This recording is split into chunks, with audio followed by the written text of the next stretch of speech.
Ngapain kamu sini kan? Minta-minta, orang cari uang, kerja istilahnya masak apa segala gitu kan buat cari uang, kamu datang sini minta-minta. Besoknya langsung ada kabar orang meninggal. Itu ada langsung muncul kabar orang meninggal. Meninggalnya kenapa itu? Ya di toko itu tadi. Meninggalnya karena jantungnya hilang.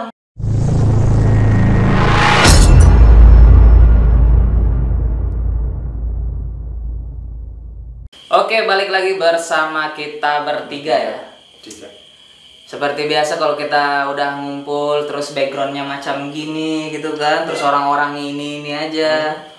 Yang dibahas itu pasti cerita horor lah ya. Cerita horor. Kita kepoin dulu mereka ya. Cerita-cerita pengalaman gaib, cerita-cerita mistis yang memang kita lagi riset-risetnya nih ya. Ya kita lagi cari-cari juga ini karena referensi makin lama makin nipis ini. Jadi cari-cari. Iya, sebenarnya kita juga cari narasumber. Iya, kita cari narasumber. Sebenarnya ada begitu banyak cerita yang memang Di Kalimantan ya. Di sekeliling kita ya, karena kita masih ya di daerah yang memang masih kental sama yang aneh-aneh. Iya. Kayak gitu. Ya, jadi untuk video kali ini mungkin kalau dari saya sendiri ya, ini mau sedikit temanya apa? Ini mengangkat tema seputar itu dedemit bisa dibilang dedemit siluman ya. Siluman dari zaman dulu. Iya. Tapi berfokus masih di daerah Pasir di Kalimantan pedalaman. Ya. Dan memang ya ada kaitannya sih dengan konten Mr. Madi yang kemarin ya. Iya, kemarin. Iya, yang memang kontennya kemarin itu dia sempat ngebahas soal macan jadi-jadian. Iya, macan yang ya lumayan ngeri juga sih ya kalau macan aja sudah ngeri apalagi jadi-jadian tuh. Harimau ya kemarin tuh ya, harimau. Kalau dari aku kemarin harimau. Iya, dan ini harimau jadi-jadian. Nah, kalau untuk pembahasan kita hari ini mungkin lebih ke macan ya. Macan. Ini mungkin bukan macan seperti pada lazimnya. Iya, bukan macan kayak di National Geographic lain. Ini macan Kalimantan, macan kumbang lah ya. Jelas dia perawakannya itu besar, hitam, dan dia siluman. Ya. Jadi siluman. Dan bisa berwujud manusia lah ya. Ya, betul. Itu memang biasanya sih kalau untuk warga-warga yang tinggal lama di daerah kita mungkin untuk makhluk-makhluk begitu itu pasti udah familiar. Biasanya asing lagi ya. Pasti tidak asing.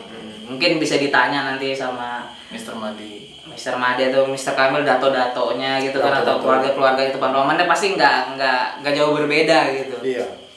Jadi untuk cerita soal macan ini kebetulan saya dapat tuh dari cerita dari ibu juga, yang ceritain ke saya kan, dan si ibunya juga dapat sumber referensinya dari datunya, datu saya lah ya gitu kan. Jadi datu saya ini memang sewaktu sudah menetap di Pasir ini, kebetulan dulu beliau ini buka toko. Ini awal mula pertemuan nih sama yang model-model begini nih. Sebelum di Pasir di mana nih sebelum di Pasir? Sebelum di Pasir tuh dari Kalsel. Di Kalsel ya. Dari Kalsel, mulai dari daerah mana tuh sana tuh? Batu Licin deh. Batu Licin itu sampai Ijrak sini pokoknya dikejar penjajah lah. Itu berarti ada masa kaitannya, time skipnya lama nih. Iya. Ya, yang jelas sampai ke sini lah gitu kan. Jadi kita flashback lagi ke belakang dulu. Ya. Jadi setelah menetap di sini, kebetulan buka toko, berjualan ya kan, ya orang bahari lah ya kan. Iya, berjualan apa? Kebetulan ini jualannya kayak makanan-makanan manis gitu kan, kayak warung-warung gitu ya kan. Jadi dikatain kue-kue kampung gitu lah. Iya, kayak kue-kue tradisional, kue-kue khas makanan jajanan-jajanan gitulah kan. Kebetulan bangun tokonya itu di daerah, kalau sekarang tuh Siring ya. Iya, Siring. Daerah Siring yang ada pohon beringin ya. Iya. Yang ada pohon beringin besar. Dulu kebetulan pas di bawah situ anunya, tokonya. Yang waktu klimaknya waktu ketemu sama si macan jadi-jadian ini. Ketemu ya? Ketemu. Ini si datu saya ini ketemu. Kebetulan waktu lagi masak nih kan, masak kue buat mau dijual besok nih maksudnya kan. Jadi masaknya malam toh. Oh malam nih ya, kondisinya malam. Iya, memang udah nggak, toko juga udah mulai sepi lah ya. Buka ya kan, karena fokus masak aja lagi nih. Setelah masak karena memang aromanya mungkin lumayan harum. Terus kayak menggiurkan atau gimana, karena memang kondisi pada zaman itu dulu ya kalau udah malam ya orang sepi ya. Nggak kayak sekarang, makin malam makin nongkrong. Kalau dulu senja pun orang udah nggak mau keluar gitu kan. Udah hilang. Iya, jadi sewaktu ini toko lagi udah sepi gitu kan, terus malam semakin larut, ya lagi asik masak ternyata didatangin sama orang. Diketok nih. Ya pokoknya dia langsung masuk aja lah kayak gitu kan, karena kan ya tau lah kalau tipe warung gimana sih gitu kan. Jadi setelah ini orang masuk, dia perawakannya manusia normal biasa.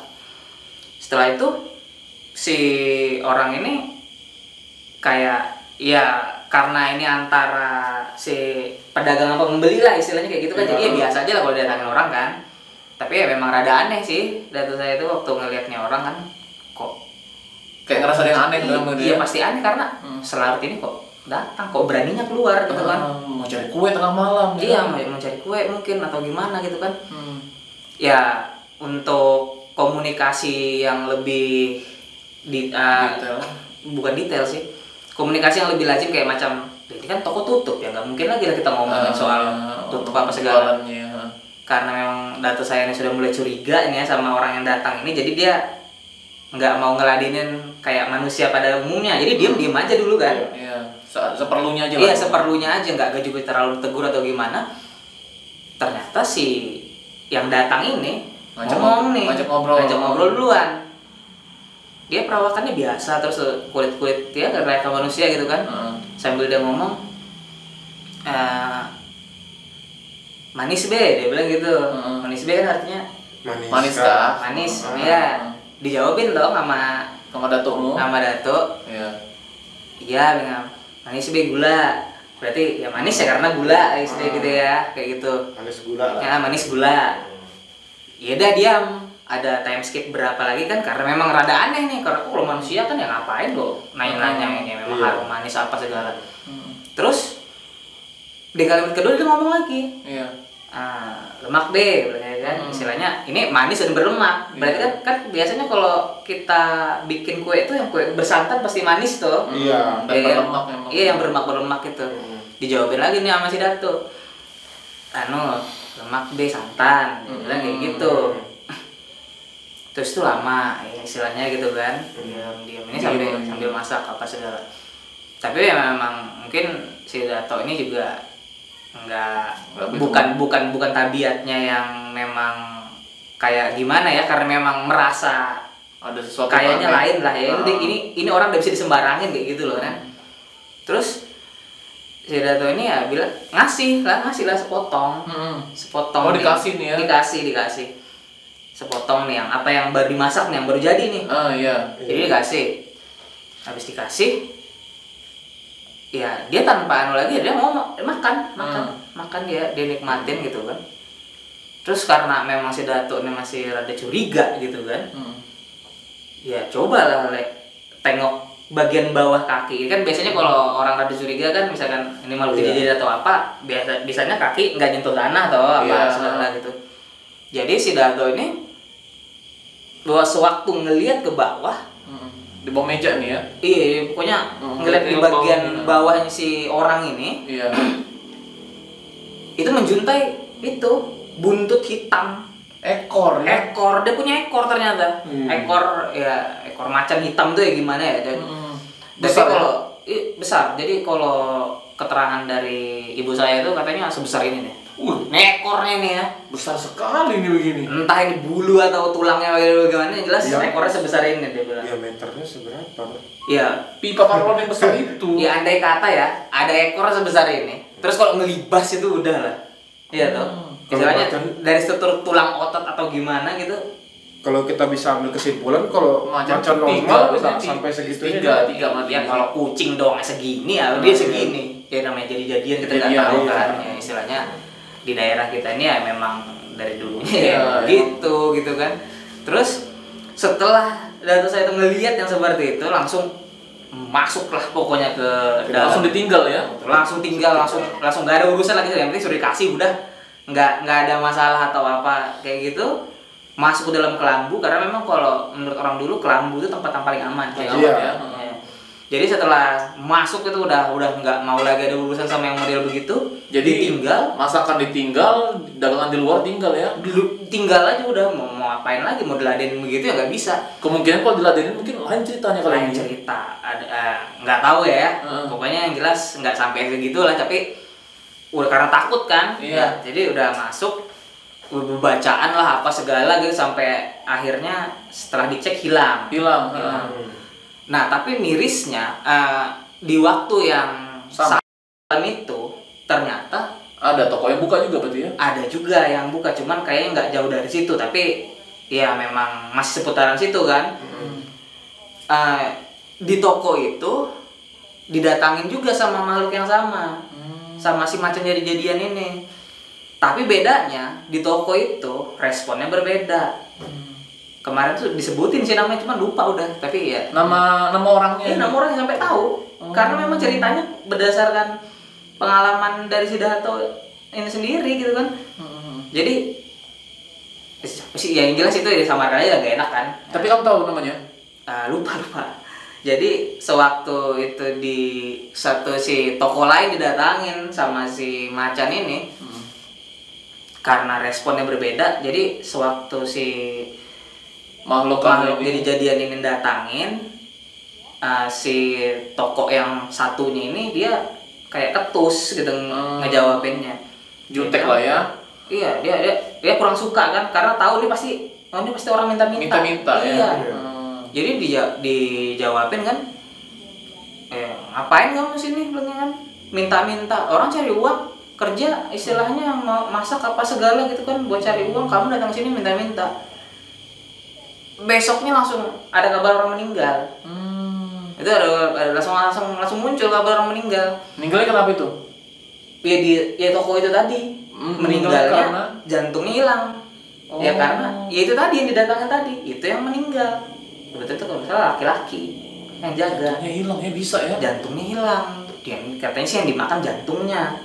Kayak gitu. Bolong apa lebam biru aja gitu gimana? Ya pokoknya kalau binatang buas itu pasti ngoyak lah ya, istilahnya kita tahu kan gitu. Tapi karena jadi-jadian dia pasti milih jantung ya kan. Ya andai kata macan hitam, macan kumbang yang cuma milih tangan atau kaki, dia pasti nggak mau repot, ngapain milih jantung kayak gitu kan. Memang mau dibunuh memang berarti. Iya, memang mungkin syaratnya dia atau memang sepak terjangnya dia kayak gitu. Nah itu memang kental sih mas cerita dari datu saya itu ya. Dan setelah itu pun di daerah Grogot ini dulu tempatnya itu di kuburan kita ada tiga banyak kuburan ya. Cuman yang kita tahu kan yang pertama kuburan Semumun di jalur. Yang kedua ini yang sedikit lebih besar lagi ya Kota Bangun. Yang di Kilo 2. Nah kalau dari Datu dulu bilang di daerah pekuburan Kota Bangun itu dulu banyak pohon-pohon besar. Iya, banyak. Dan dikelilingi sama kebun-kebun karet, pekat atau karet deh gitu. Di tengah-tengahnya kuburan itu juga ada pohon melati besar. Ya, di tengah-tengahnya. Ya kalau dulu mungkin bisa lebih besar lah kayaknya. Ya, jadi di pasir dulu katanya nih ya, kalau setiap ada orang meninggal baru itu mesti dijagain kuburan. Minimal tuh ya kalau nggak 30 hari, 2 minggu atau berapa gitu kan. Dijagain kenapa? Karena sudah sering kejadian pada saat ada orang meninggal baru, setelah nggak dijagain, ininya keluar apa? Jasadnya. Kuburannya digali. Oh digali. Setelah digali, diangkat itu mayat, biasanya dapat kain kafannya di atas pohon. Selalu gitu. Selalu di atas pohon, yang sisa paling kulit kepala, terus kayak sisa kain kafan, terus serpian-serpian lain. Ya memang beberapa saksi juga mengkonfirmasi kalau yang ngelakuin itu ya siluman macan itu.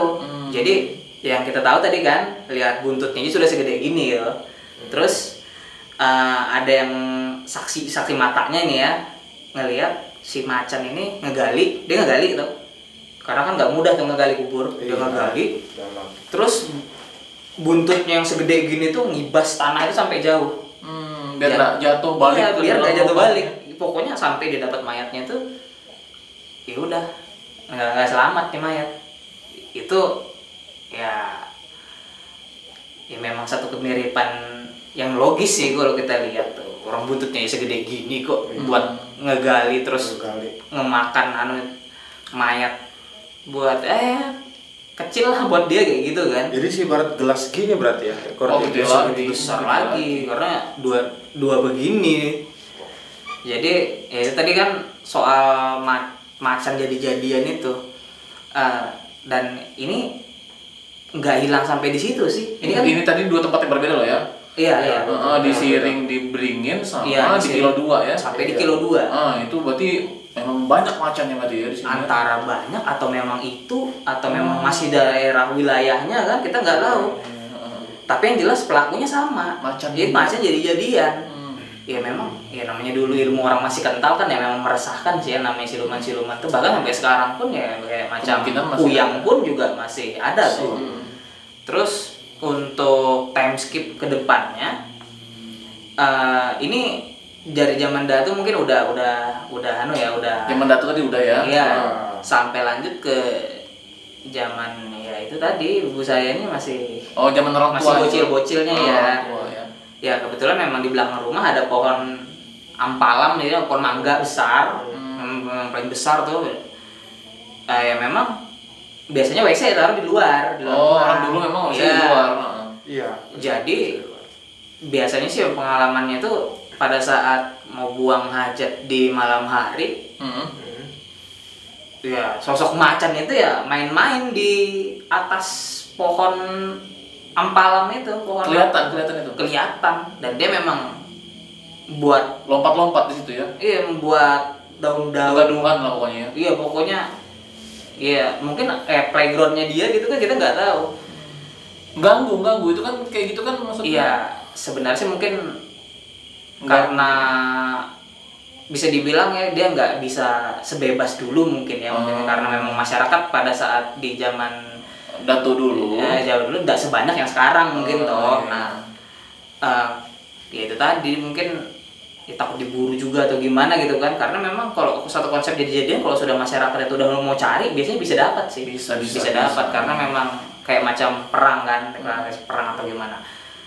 Dan berlanjut lagi ke time skip yang sedikit lebih jauh, pada saat saya kecil pun saya pernah juga. Jadi kapan?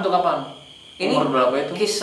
Umur tuh kurang tahu ya, tapi kisaran kelas 4 atau 5 SD dulu. Kelas 4 atau 5 SD. Ya, jadi memang wilayah situ kan ya sebenarnya rumah saya itu ya dekat sih sama daerah waktu datu tuh pertama kali ketemu macan. Di Pohon Beringin pertama tadi. Iya, karena dekat-dekat situ doang kan. Paling nggak sampai sekilo lah ya. Sekiloan kan.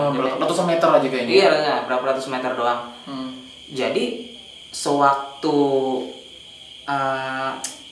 pipis nih dulu nih, pipis kan.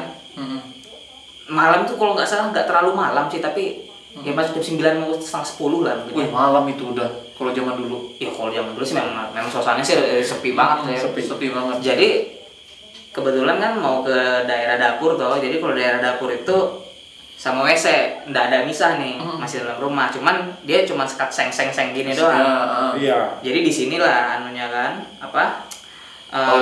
toiletnya. Setelah keluar ke toilet kan, udah selesai urusan di situ. Munculnya si macan jadi-jadian ini ya kebetulan sewaktu di rumah dulu itu di pagar sekat sini memang ada pohon asam juga. Berarti di sekat seng itu di dalam itu ada pohon ampalam juga di situ? Enggak, di luarnya, di sampingnya. Tapi kan rimbunnya tetap ke atas juga kan, ya, karena nggak beratap tuh. Oh iya. Jadi di atas itu tuh memang kita bisa lihat kan rimbunnya pohon itu. Iya, rimbunnya pohon itu. Jadi sewaktu keluar, nggak kayak di film-film yang biasanya kadang kita ngeliatin dulu terus dia ada di situ, enggak. Sewaktu keluar pintu seng itu udah dibuka kan, langsung dia goyang-goyangin itu, suku-suku sampai sekarang tuh masih ingat sebenarnya. Tapi ya iya, kelas 5 SD udah memori udah. Iya, masih keingat jelas sih, bahkan detail dari cat seng dulu aja kalau nggak salah merah darah gitu kalau nggak salah. Cat dulu kan, jadi norak gitu kan. Ya pokoknya masih ingat sih, jadi waktu itu emang bergoyang betul. Jadi ya dia sosoknya hitam menangkak gitu. Kayaknya nggak mungkin kan yang lain, orang macannya sebelumnya juga ada di belakang kok kayak gitu kan. Kepalanya bentuk macan atau bentuk kepala manusia? Kalau hitam merangkak tuh memang lebih ke kucing sih kayaknya. Kucing ya. Cuman mungkin di zaman itu kayaknya sih sewaktu ngeliat itu karena memang nggak terlalu jelas ya. Mungkin bisa kalau besar sih nggak juga terlalu besar. Tapi memang kayak standarnya macan harimau gitu ya kan? Iya, mungkin karena sekelebat atau gimana dan ya namanya goib itu. Iya, jadi pula kan ya kalau kita mau pujunganin ya nggak mungkin lah bocah kelas 4 atau 5 SD terus mau ngeliatin detail gitu ya nggak kayak lari lah orang kencing sendiri takut. Makanya itu ya pokoknya itu ya satu pengalaman sih ya. Mungkin nggak tahu ya timelinenya nih gimana, cuma yang jelas dari Datu sampai orang tua. Ya emang mungkin masih ada jatah lah jadi ngeliat yang gituan ya, cuman nggak tahu lah, mudah-mudahan aja yang begitu itu bukan satu tanda buruk, tapi alhamdulillah ya sampai sekarang kan ya bisa dibilang aman-aman lah gitu kan. Ya tidak terlepas dari tempat kita ya memang nggak bisa sembarangan di sini kayak gitu loh. Yang model-model begitu tuh ya yakin sih masih ada. Jadi tadi tuh iseng nanya sama ke ibu saya sendiri tuh kan. Sebelum berangkat lagi dia. Iya, sebelum berangkat karena tadi ngorek-ngorek informasinya tuh. Jadi ngomong kira-kira masih ada nggak gitu kan yang ini makhluk siluman tadi nih. Iya. Ada gitu. Ada. Karena biasanya gitu turunan tuh. Tapi ya itu terpinggirkan lah saya kayak iya, gitu. mungkin dia nggak dari kota-kota lagi lah ya, iya. tersisihkan. Iya, nggak terlalu terekspos kan, sudah nggak menampakkan diri juga. Ngapain dulu kalau nanti diviralkan dia. Iya, diviralkan di video. Apalagi sekarang kan ya konten-konten kayak jadi bahan untuk diulas ya. Iya, ada satu hal yang menarik ya. Contoh kayak kita ini ya kita angkat lagi ya kan. Kita malah gibahin siluman gitu kan. Jadi benar katanya si Abdi tadi itu faktor turunan biasanya yang bisa ngelihat itu kan satu apa ilmu yang nyimpan. Ya karena itu satu ilmu tuh. Oke, ada macam kayak kuyang turunan juga tuh. Kuyang turunan. Sebenarnya kuyang itu bukan turunan. Kuyang itu sebenarnya manusia yang mempelajari ilmu hitam. Iya, tapi bisa diturunkan juga karena ada konsekuensinya juga toh dia ngelakuin itu. Ya, dan itu tadi sedikit enggak sedikit sih lumayan. Banyak ya. Itu salah satu. Mungkin ada yang mau saya tanyakan ya. Mungkin satu yang menarik ini. Kita bahas asal usulnya tadi ini apa nih? Macan siluman jadi-jadian tadi ini gitu loh.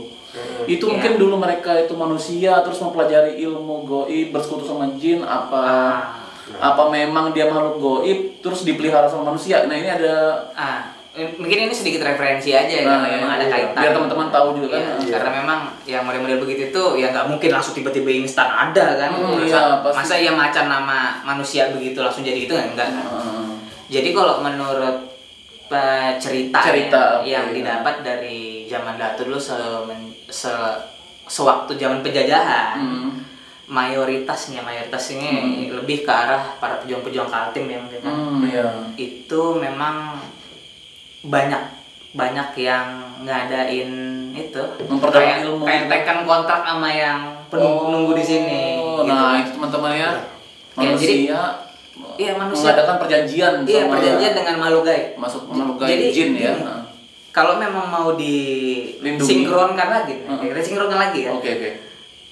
Ya kita tahu tuh, kita kan lama di pasar tuh. Orang pasar sendiri pasti tahu tuh. Pasti tahu, iya. Karena dulu agama kita tuh nggak ada tuh. Nggak ada. Keharingan. Ya, kita tahu kan animisme itu berarti mempercaya hal-hal gaib. Ya karena memang ya nggak mungkin lah mereka percaya kalau mereka udah lihat Nggak mungkin mempercaya kalau mereka nggak merasa tidak bisa komunikasi dengan itu. Nah itu.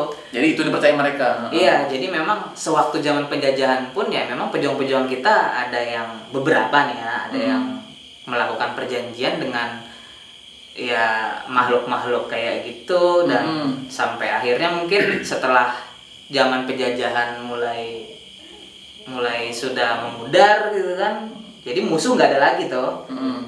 Tapi perjanjian masih belum terhapuskan mungkin kayak gitu. Itu masih bisa terbawalah ke anak cucu. Iya, sampai berarti nenek moyang dulu mengadakan perjanjian dengan jin tadi itu atau siluman tadi itu. Jin yang memang ada di sini. Terus berarti kayak macam peliharaan berarti gitu zaman dulu ya. Bisa dibilang kayak gitu. Bisa dibilang kayak gitu. Karena ya sampai sekarang pun juga pasti ya jangan dielakkan lagi ya, bahkan beberapa macam kayak anak muda atau anak-anak yang ada di Kalimantan ini pasti banyak yang punya gampiran dari titipan orang tua. Percaya aja, ntar kita belum ketemu aja orangnya. Ya pasti ada itu. Tapi banyak juga mungkin orang tua zaman dulu yang udah mengenal agama, jadi mungkin dilepas. Ada yang coba membuang gitu kan, ada yang coba tidak lagi terlibat dengan hal-hal yang kayak gitu, istilahnya lebih mau ke tobat istilahnya atau gimana. Tapi hitam tuh ya. Iya, tapi ada juga yang memang masih membekali demi proteksi gitu kan, karena anak cucu tadi ini ya. Iya, karena sekalipun nggak ada penjajah kan orang-orang yang niat jahat juga masih banyak kan. Sekali ya. Ya itu tadi mungkin ini cukup jelas ya penjelasan. Cukup jelas ini teman-teman. Ini cukup informatif nih, tapi yang jelas ya semoga aja dari cerita ke cerita kita ini, pengalaman kita ini yang kita satukan terus kita sajikan untuk anda semua ini dapat bermanfaat gitu ya. Ya mungkin untuk segmen ini kita close dulu dan nanti kita bakalan lanjut lagi untuk ke Mr. Madi. Mantap, terima kasih.